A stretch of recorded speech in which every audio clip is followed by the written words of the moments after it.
21 साल से लेकर 80 साल से ऊपर तक की महिलाएं अवधनगर गांव में राजीबेन के घर में जमा हैं।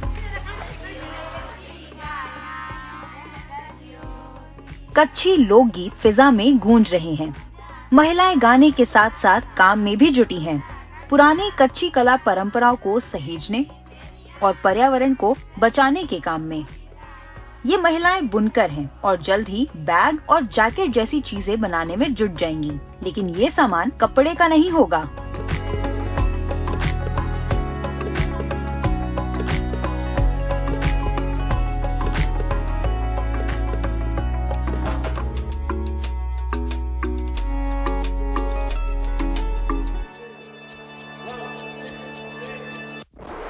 राजीबेन ज्यादा से ज्यादा प्लास्टिक जमा करने की मुहिम में लगी हैं। उनके लिए ये प्लास्टिक सोने चांदी से कम नहीं। इनके गांव की दूसरी महिलाएं भी यही कर रही हैं। हर घर में हर रंग के पॉलिथीन बैग रखे हैं और पॉलिथीन का हर टुकड़ा जमा करना जरूरी है। प्लास्टिक एक बहुउपयोग और किफायती चीज है जो हमारी रोजमर्रा की जिंदगी का हिस्सा बन गई है। लेकिन इसके बेतहाश इस्तेमाल और गलत निपटारे के कारण पर्यावरण पर बहुत बुरा असर पड़ा है। प्लास्टिक प्रदूषण पर्यावरण के लिए हमारे दौर के सबसे बड़े खतरे के रूप में उभरा है, जिसका आबोहवा से लेकर जानवरों, चिड़ियों और इंसानी सेहत सब पर बुरा असर पड़ा है। राजीबेन की मुहिम है कि प्लास्टिक का सही इस्तेमाल किया जाए। तो हम क्या है, हम गांव-गांव जाते हैं और 3-4 महिलाएं, और वहाँ पे सारी महिलाओं को बिठाते, मीटिंग करते हैं और समझाते हैं उनको कि अभी प्लास्टिक को देखते हैं तो बहुत पर्यावरण को नुकसान कर रहा है। खास करके जो गाय खाती है वो मर जाती है। तो हम बहनों को वो समझाते हैं कि पहले तो हम प्लास्टिक बाज़ार से लेंगे ही नहीं, थैली लेके जाएंगे, प्लास्टिक नहीं लेंगे। फिर भी अगर कुछ चीज़ें ऐसी हैं कि वो प्लास्टिक में ही आती है तो अगर ले आते हैं तो हम कहीं और फेंकेंगे नहीं, किसी एक जगह पे हम इकट्ठा करेंगे और वहाँ से फिर हम लोग ले जाएंगे। लेकिन एक महिला प्लास्टिक इकट्ठा करने आखिर कितने घरों में जा सकती है? इसलिए राजीबेन ने एक ऐसी तरकीब सोची जिससे न सिर्फ आसानी से ज्यादा प्लास्टिक इकट्ठा की जा सकती है, बल्कि महिलाओं की इससे आमदनी भी हो जाती है। वहाँ गाँव में 1-2 बहनें ऐसी हो जो पूरे गांव से पूरा प्लास्टिक ले लो जो भी आता है, और फिर आपके पास जितना होता है 5-6 किलो, 10 किलो, हफ्ते में, 15 दिन में, कि फिर महीने में, तो वो हमको फ़ोन करते हैं फिर कि हमारे पास इतना प्लास्टिक इकट्ठा हो गया है। तो पूरा प्लास्टिक उनके हम वहाँ से लेके आते हैं और उस थैली का हम 1 किलो का 20 रुपया देते हैं बहनों को। महिलाएं राजीबेन के घर में आकर जमा की हुई प्लास्टिक को छांटती हैं। ये महज काम नहीं बल्कि पूरी बिरादरी को साथ आने का मौका भी है, जहाँ वो मौखिक परंपरा का अभ्यास करती हैं। इनका रोजगार और हुनर इन्हें एक आत्मीय बंधन में बांधता है। प्लास्टिक पहले रंग के आधार पर छाटी जाती है, फिर उसे धोया और पूरी तरह सुखाया जाता है। सुखाने के बाद फिर हम उसको कट करते हैं, उसका पट्टी काटते हैं। उसको प्लास्टिक का एक लंबा पट्टी निकलता है। वो पट्टी निकलने के बाद उसका बॉबिन बनाते हैं।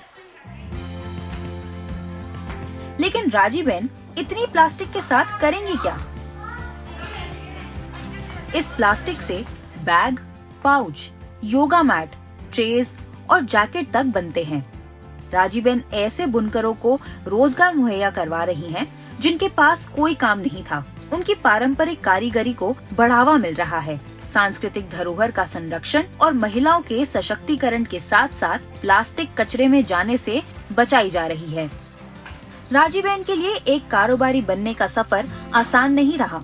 ये बहुत कम उम्र में विधवा हो गई थी और कंधों पर 3 बच्चों को पालने की जिम्मेदारी थी। लेकिन राजीबेन ने हालात से हार नहीं मानी और शिक्षा को हथियार बनाकर अपना और अपने समुदाय का उद्धार किया। राजीबेन के इस सफर का अहम पड़ाव था जब वो बुनकरों के कल्याण के लिए काम करने वाली एक गैर सरकारी संगठन के संपर्क में आई। यहाँ पर उन्होंने प्लास्टिक से अलग अलग चीजें बनानी सीखी। उनके काम की बड़ी तारीफ हुई है और लंदन से प्लास्टिक की बुनाई के लिए उन्हें एक कार्यशाला का न्योता मिला। लंदन की बात करूं तो मुझे तो कभी, मैं अभी भी मुझे सपना ही लग रहा है क्योंकि मैं कभी नहीं सोचा था कि मैं इतनी दूर कभी जाऊंगी। जो मेरी पहले की जो मैं अपनी वो देख रही हूँ कि मैं किस परिस्थिति से मैं आगे आई हूँ, मुझे पता ही नहीं था कि मैं यहाँ तक कभी पहुँचूँगी। तो हमारा जो ये काम है उन लोगों को बताया था हमने कि इस तरह से हम लोग ऐसे वेस्ट प्लास्टिक का वीविंग करते हैं, इस तरह से कट करते हैं। तो वो डेमोस्ट्रेशन भी करते थे, वर्कशॉप भी करते थे 2-3 जगह। तो उन्होंने बोला कि आप पढ़ी लिखी ना हो के भी इतना कर रहे हो, आगे बढ़ रहे हो, तो ये बहुत बड़ी बात है। तो आप, इसलिए उन्होंने बोला कि आप और जो पढ़े लिखे अभी जो जवान लड़कियां लड़के जो आते हैं, तो ये जो प्रोसेस आप उसको समझाओ और उसको इसमें आप जुड़ो, क्योंकि इसकी बहुत ज़रूरत है अभी हमारे देश के लिए, जो हानिकारक जो है प्लास्टिक। तो उन्होंने बोला आप इसमें और ऐसे यंग लोगों को जोड़ो और इसको आगे आप ले जाओ। तो अभी वही हो रहा है, बहुत लोग ऐसे हमारे साथ जुड़ रहे हैं, जो लड़कियां हैं खास करके जैसे यंग, तो वो हमारे साथ जुड़ रही है, तो वो अच्छा लग रहा है। देश के कारीगर अपने कौशल को पीढ़ियों से संवारते हुए ऐसी लाजवाब चीजें बनाते हैं जिनमें भारतीय कला की विविधता, रंग, सौंदर्य और बारीकी झलकती है। लेकिन अपने बेमिसाल हुनर के बावजूद भारतीय कारीगरों को अपना सामान बेचने के लिए कड़ा संघर्ष करना पड़ता है। कारीगर क्लिनिक इसी मैदान में उनकी मदद कर रहा है। मेरा नाम नीलेश प्रियदर्शी है और मैं कारीगर क्लिनिक चलाता हूँ। तो बेसिकली कारीगर क्लिनिक हमने इसलिए फाउंड किया है कि क्राफ्ट सेक्टर में बहुत सारे आर्टिसन काम करते हैं पूरे इंडिया में, और 2 एंटिटी के साथ में काम करते हैं। बहुत सारे आर्टिसन एनजीओ के साथ काम करते हैं और कॉरपोरेट ब्रांड के साथ काम करते हैं। तो ये दोनों एंटिटी के साथ मैंने सालों तक काम किया, जो आर्टिसन के साथ काम करते थे, और दोनों अपने अपने क्षेत्र में बहुत अच्छा काम कर रहे थे। बट एक जगह मुझे गैप दिखा, वो ये था कि दोनों एंटिटी अपने अपने लेवल पर आगे बढ़ रहे हैं, बट आर्टिसन की ज़िंदगी में बहुत बड़ा बदलाव नहीं आ रहा है, उनकी क्वालिटी ऑफ लाइफ में चेंज नहीं आ रहा है। तो उनकी क्वालिटी ऑफ लाइफ चेंज कैसे आ जाए, आर्टिसन को पहचान मिले, इसलिए फिर हमने कारीगर क्लिनिक शुरू किया।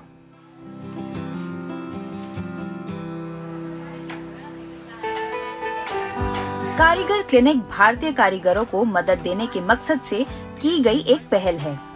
इसका मुख्य उद्देश्य उन चुनौतियों से निपटने का है जिनका कारीगरों को सामना करना पड़ता है, जैसे बाजारों तक पहुंचने में दिक्कत, वित्तीय बंदिशें और कौशल विकास की कमी। क्लिनिक का लक्ष्य पारंपरिक कला पद्धतियों में नई जान फूंकना, कारीगरों के सामाजिक आर्थिक हालात सुधारना और भारत की सांस्कृतिक धरोहर बचाना है। बिल्कुल, क्योंकि हमको मार्केटिंग का, जैसे मैंने बताया, मार्केटिंग और डिज़ाइन का बिल्कुल नॉलेज नहीं था। हम सिर्फ वीविंग कर सकते थे, वो पता नहीं था। ये सब हमको कारीगर क्लिनिक संस्था की वजह से मिला है। उन्होंने मार्केटिंग भी सिखाया हमको, और वहाँ पे जाके सिर्फ बैठ नहीं जाना है, वहाँ पे जो हमको स्टॉल मिलते हैं तो वो पूरी प्रोसेस बताना है। तो हम पूरी प्रोसेस उनको समझाते हैं, जो भी वहाँ पे आर्टिस्ट जी आते हैं या कस्टमर आते हैं तो उनको बताते हैं, समझाते हैं, दिखाते हैं। तो अगर बताएंगे तो पता चलेगा सबको कि हम किस तरह से काम करते हैं। तो वो हमको सिखाते हैं कि आपको जब आप एग्जीबिशन में जाते हो तो किस तरह से एग्जीबिशन में जाना है, कैसे सेल करना है, कैसे बताना है। खास करके जो हमारे साथ महिलाएं जुड़ी है, तो हम उनको कैसे आत्मनिर्भर बनाना है महिलाओं को। तो मैं एक एग्जांपल दूँ राजीव बहन का। तो राजीव बहन ने ये सोचा कि सारे ह्यूमन बीइंग प्लास्टिक का यूज़ कर रहे हैं और उससे पर्यावरण को बहुत हानि हो रहा है, तो एक गलत प्रैक्टिस हुई है, उसको हम कैसे करेक्ट कर सकते हैं। तो राजीव बहन ने अपने ट्रेडिशनल नॉलेज का यूज़ किया। वो टेक्सटाइल की वीवर थी, बट उन्होंने सोचा कि एनवायरनमेंट को मैं कैसे सपोर्ट कर सकती हूँ। तो मुझे लग रहा है कि आर्टिसन में 2 प्रोसेसेस एकदम क्लियर हैं कि हमें ऐसे कोई प्रोडक्ट नहीं बनाने हैं जिससे पर्यावरण को हानि हो, और दूसरा ये कि ऑलरेडी जो प्रोडक्ट और हमारे जो भी प्रैक्टिसेस पर्यावरण को हानि पहुंचा रहे हैं उसको हम कैसे करेक्ट कर सकते हैं।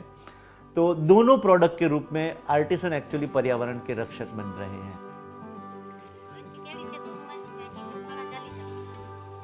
राजी बहन ने अपने गांव की महिलाओं को प्लास्टिक छांटकर साफ करके काटना और बुनना सिखाया है। राजी बहन के गांव में लगभग हर गांव में एक हथकरघा है और राजी बहन की इकाई में सिर्फ बांकर समुदाय की महिलाएं बुनाई करती हैं। क्योंकि ये इस कारीगरी में माहिर हैं। वही मैं बताया कि हमको कोई ऐसा बड़ा बिजनेस खड़ा नहीं करना है, हमको सिर्फ बहनों को आत्मनिर्भर बनाना है, साथ में पर्यावरण को भी बचाना है, और हमारी जो कला है वीविंग की, उसमें किस तरह से ज़्यादा बहनों को जुड़े।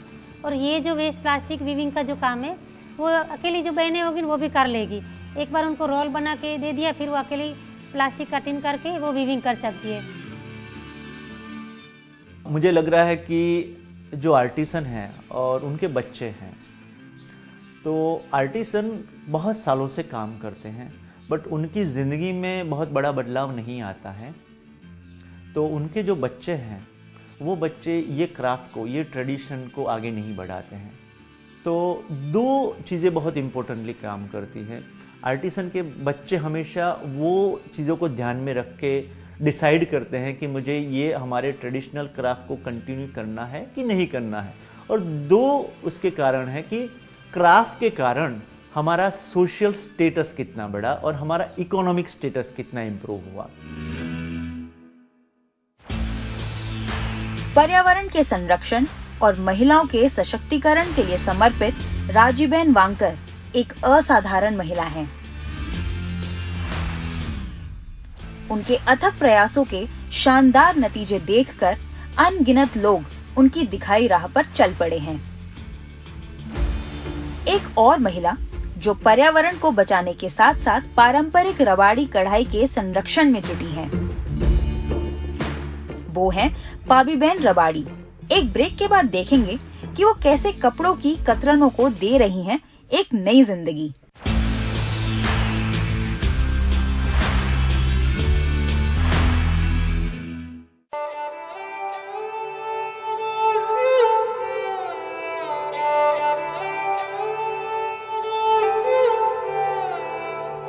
भारत के पश्चिमी छोर पर कच्छ का इलाका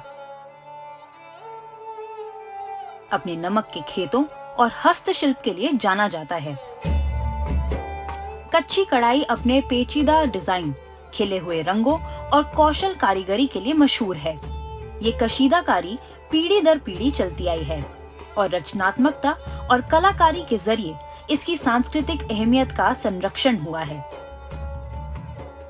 कच्छ की कढ़ाई का कई सदियों पुराना समृद्ध इतिहास रहा है। इसकी जड़ें कच्छ में रहने वाले बंजारों और चरवाहों के समुदायों में पाई जाती है।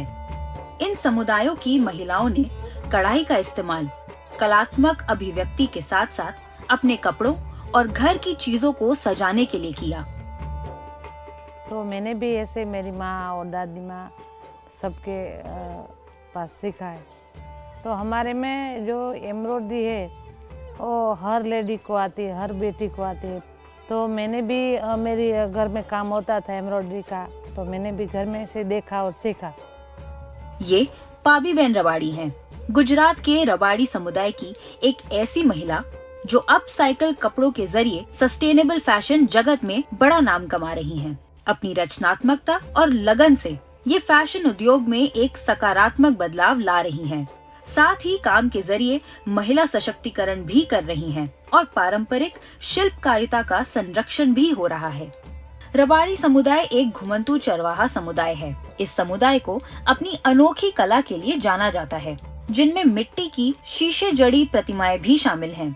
लेकिन सबसे ज्यादा मशहूर है इनकी महिलाओं की कढ़ाई। ये कढ़ाई कपड़ों से लेकर झोलों, दीवारों पर लटकाई जाने वाली सजावटों, तकियों और पर्स पर की जाती है।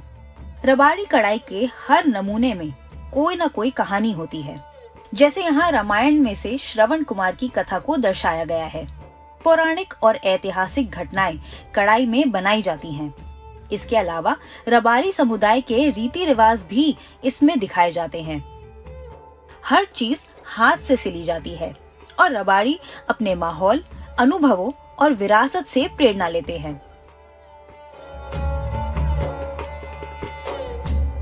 ये जो देख रहे हैं गोदड़ी उसका नाम हम बोलते हैं। तो ये छोटे बच्चे को हम जब छोटे होते हैं तो उसको टोपली पे ढकते हैं।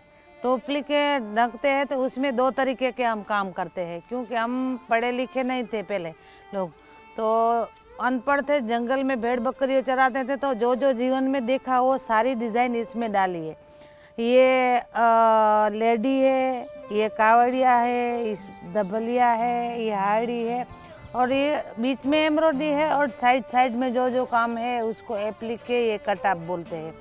कटाप में क्या है कि ये जो इडेड़ी है उसके माथे है, ये मोर है, कुकड़ा है, मकोड़िया है, और ये वल्लो हो। जो जीव जंतु जंगल में घूमते हैं ना, वो उस चीज जो देखे है उसमें से देखकर ही इस चीज का नाम रखा गया है, क्योंकि वो सारी चीज और कलरफुल हमारा कल्चर है, तो कलरफुल कलर से हमने ये काम किया है।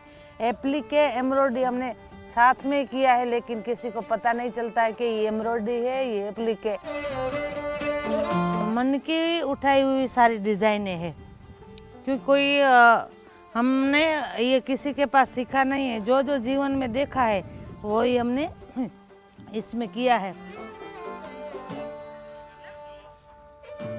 तो हमारे साथ जो भी आर्टिसन जुड़ रहे हैं उनमें उनकी स्किल को, उनके ट्रेडिशनल नॉलेज को हम इम्पोर्टेंस देते हैं। हम उनको कोई गाइड नहीं करते कि ये कलर आप यूज़ करो, ये डिज़ाइन यूज़ करो, वो हम उनके ऊपर ही छोड़ते हैं। उनका जो परंपरागत नॉलेज है उसी का यूज़ करते हैं।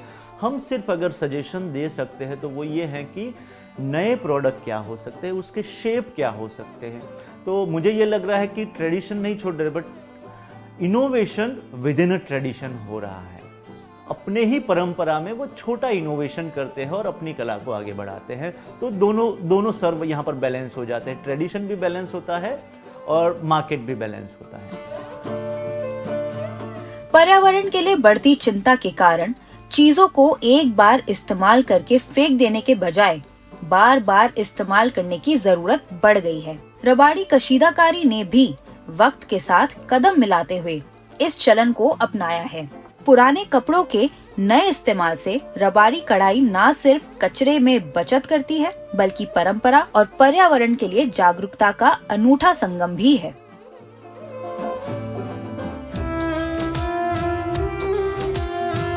तो उसमें क्या है, लोगों को लगता है कि जो ये कपड़ा है वेस्टर्न है ऐसा, पर वो वेस्टर्न को हम वो छोटे छोटे एप्लीके के जो टुकड़े होते हैं कपड़े के, उसको हम कैसे जोड़ते हैं, उसमें से मोर, हाथी होता है, बिच्छू होता है, बहुत सारी डिजाइनें उसमें से बनाते हैं। किसी को पता ही नहीं चलता है कि वेस्टर्न टुकड़े से ये चीज़ बना सकते हैं। आज भी करते हैं कि जो आदमी लोग सफ़ेद कपड़े पहनते हैं, वो कपड़े पुराने हो जाते तभी उसमें से वो धोकर उसमें से गोदड़ियाँ बनाते थे। लेकिन वो जो गोदड़ी बनकर जो तैयार होती थी तभी कोई ये नहीं बोलता कि ये पुरानी गोदड़ी है, सब बोलते हैं कि नई वाली है। गुजरात में तो हमारा यहाँ परंपरा है कि कोई भी कपड़ा जब पुराना हो जाता है तो उसको पोछे के रूप में यूज़ किया जाता है। उसको बहुत सारे तरीके से उसका यूज़ किया जाता है, उसको फेंका नहीं जाता है। तो आर्टिसन भी मतलब कि ये उनके ब्लड में है कि कोई भी चीज़ वेस्ट नहीं होनी चाहिए। तो जो प्रोडक्ट बनाते हैं उसमें मिनिमम वेस्ट निकले, उस तरीके का उसका कटिंग टूल्स का यूज़ करते हैं ताकि मिनिमम वेस्ट निकले। और जो वेस्ट निकलता है उसको वो एक्सेसरी में यूज़ कर सकते हैं, लटकन में यूज़ कर सकते हैं, या फिर एप्लीके वर्क में यूज़ करें, पैच वर्क में यूज़ करें, या वो कुछ बैग बनाते हैं तो उसके बेल्ट में यूज़ करें। तो आर्टिसन खुद ही एक्चुअली वो पूरा इनोवेशन करता है कि मेरा जो वेस्ट बचा है उसको मैं कैसे यूज़ करूँ। जैसा आप पहले देख चुके हैं, राजी बहन की तरह ही कारीगर क्लिनिक ने पाबी बहन की भी कारोबारी बनने में मदद की। अपनी मेहनत और लगन से पाबी बहन ने करीब 300 महिलाओं को रोजगार भी दिया। कुछ महिलाएं पाबी बहन के घर आकर नीम के इस पेड़ के नीचे काम करती हैं, तो कुछ अपने घर जाकर काम करती हैं। हर महिला में कोई न कोई कला है, कोई न कोई हुनर है। एक बार जो हुनर को पहचान लें तो उसका रास्ता अपने आप निकल आता है। हमारे गांव की और आसपास वाले जो गांव है वो हर महिला है, उसका जब पास पीस होता है बन जाता है तभी इधर जमा करवा देती है और दूसरा ले जाती है। और दूसरे जो आसपास वाले गांव है वो गांव की जो महिला है उधर में देने के लिए जाती हूँ, लेने के लिए भी जाती हूँ। पाबी बहन के बेमिसाल हुनर ने अंतर्राष्ट्रीय कला समुदाय का ध्यान अपनी ओर खींचा। उनका काम दुनिया भर के प्रतिष्ठित संग्रहालयों, दीर्घाओं और फैशन शो में दिखाया जा चुका है। पाबीबेन ने हरी जरी नाम की एक नई कला शैली इजाद की है और इस शैली में बने पाबी बैग्स ने धूम मचा रखी है। भारत में और देश से बाहर मिली पहचान से न सिर्फ रबाड़ी कढ़ाई लोकप्रिय हुई, बल्कि पूरे समुदाय के लिए आर्थिक अवसरों के दरवाजे भी खोल दिए हैं। पाबीबेन को ढेर सारे पुरस्कार भी मिले हैं और उनकी लाजवाब कलात्मक प्रतिभा और अपनी संस्कृति को सहेजने की कोशिशों की सराहना भी हुई है। अब वो अपनी वेबसाइट pabiben.com चलाती हैं और अपने समुदाय में पहली महिला हैं जिनका अपना ब्रांड है। तो एक समय था कि पाबीबेन और उनके फैमिली मेंबर्स भी भेड़ बकरियां चलाने के लिए छत्तीसगढ़ के जंगलों में जाते थे। उनके पास कला थी, उन्होंने डिसीजन लिया कि वो वापस कच्छ में आई, हमारे साथ जुड़ी और हमने मिलके pabiben.com उनके नाम से एक ब्रांड इंट्रोड्यूस किया। शुरुआत में 5 महिलाओं को जोड़ के हमने ये काम शुरू किया। धीरे धीरे उनके साथ हमने एक सिस्टम डेवलप किया, डिज़ाइन डेवलप किया, उनका मार्केटिंग किया, ब्रांडिंग किया और धीरे धीरे उसमें वो प्रोग्रेस नज़र आया और आज पाबीबेन एक इंटरनेशनल ब्रांड बन गई हैं। बहुत सारे कंट्रीज़ में वो हैंडीक्राफ्ट का एक्चुअली एक ग्लोबल फेस बन गई है पाबीबेन। तो ये हमारे लिए एक यादगार अनुभव था। भद्रोई गांव में पाबीबेन और अवधनगर में राजीबेन ने जिस क्रांति की शुरुआत की, उससे स्थानीय कारीगरों को एक नई पहचान मिली है। तमाम मुश्किलों का सामना करते हुए उन्होंने अपना एक ब्रांड तो बनाया ही है, साथ में सैकड़ों महिलाओं को वित्तीय आजादी दी है और पारंपरिक हस्तशिल्प को बचाया है और ये सब करते हुए पर्यावरण का भी ख्याल रखा है। तब ऐसा मत सोचो कि मैं ये छोटा बिजनेस न करूँ, छोटी नौकरी, कोई छोटा काम है ही नहीं। जो काम है वो काम बड़ा ही है, कोई भी काम अपना लो। तो हर बहनों को मैं यही कहना चाहूँगी कि आपके पास जो भी कला है, छोटी भले हो, लेकिन कला जो है कभी छोटी नहीं होती है।